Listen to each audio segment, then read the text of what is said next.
Jet Set Radio!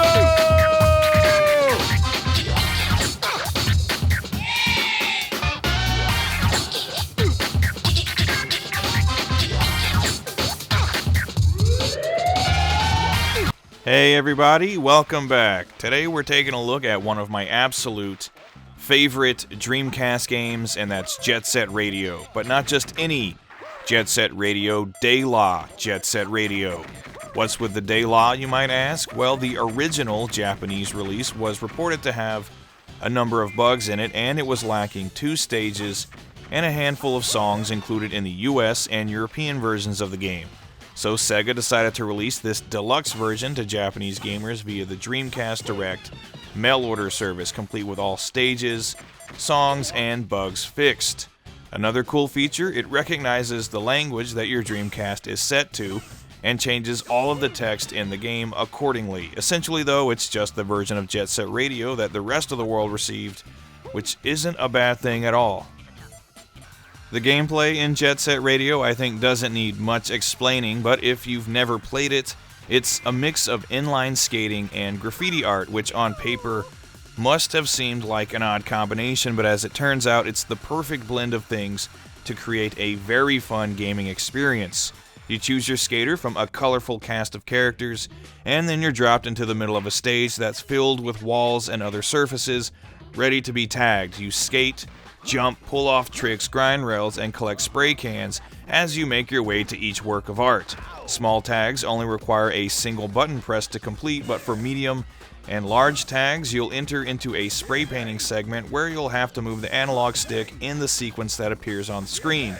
The stage is over after everything has been tagged, and this is all happening while police, soldiers, and mercenaries do everything in their power to stop you, up to and including calling in helicopters and tanks. Every stage is perfectly laid out to allow you to pull off some awesome-looking trick combinations and endless grinds, basically turning the city of Tokyo into one big skate park. But that's not all. Every stage is littered with Jet Set Radio icons that unlock new tags when collected, or you can make your own tags in the garage. You'll often be challenged by other skaters to a race or trick challenge, and if you're successful, they'll join your crew. You even sometimes have to chase down other gangs and cover their backs with your graffiti. Overall, the gameplay in Jet Set Radio is absurdly fun. The camera can be a bit bothersome at times, and there are definitely some moments of frustration here and there, but it's nothing that can't be forgiven. From the moment you pick up the controller, you know you're playing something that's distinctly Sega and undeniably awesome. Again, it's one of my absolute favorite Dreamcast games, and that's mostly thanks to the outstanding gameplay.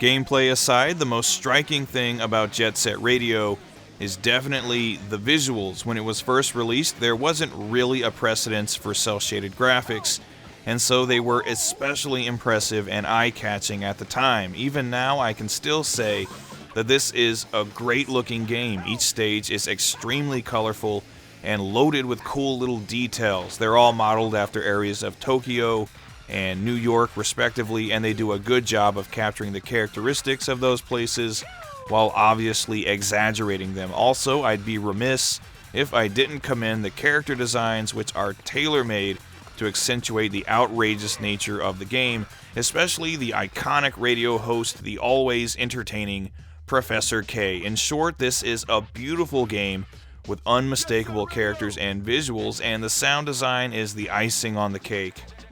The soundtrack features tons of great, catchy songs that are synonymous with this game, and there's a fairly wide variety of musical styles including rock, J-pop, and of course, plenty of hip-hop, including a track by Mixmaster Mike, a DJ best known for his work with the Beastie Boys. The sound effects and voiceovers are also great, again, especially Professor K, who delivers plenty of memorable lines with a ton of enthusiasm. It's honestly kind of hard to decide which aspect of Jet Set Radio makes it more enjoyable for me, the fun and addictive gameplay, or the outstanding and memorable visual and audio design. But one thing's for sure, all of it together makes for what is not only one of my favorite Dreamcast games, but one of my favorite games of the entire 6th generation.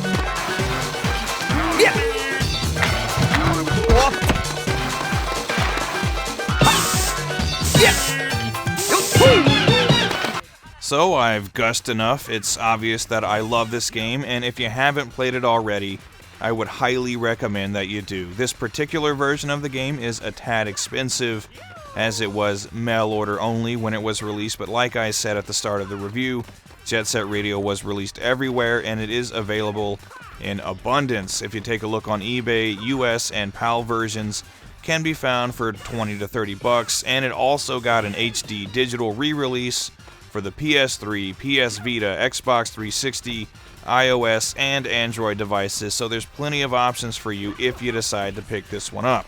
There's also a sequel on the OG Xbox called Jet Set Radio Future, which is a great game in its own right. Regardless of how you play it, or what you play it on, if the words Jet, Set, and Radio are in the title, you're guaranteed to have a good time. Check it out. Jet Set Radio.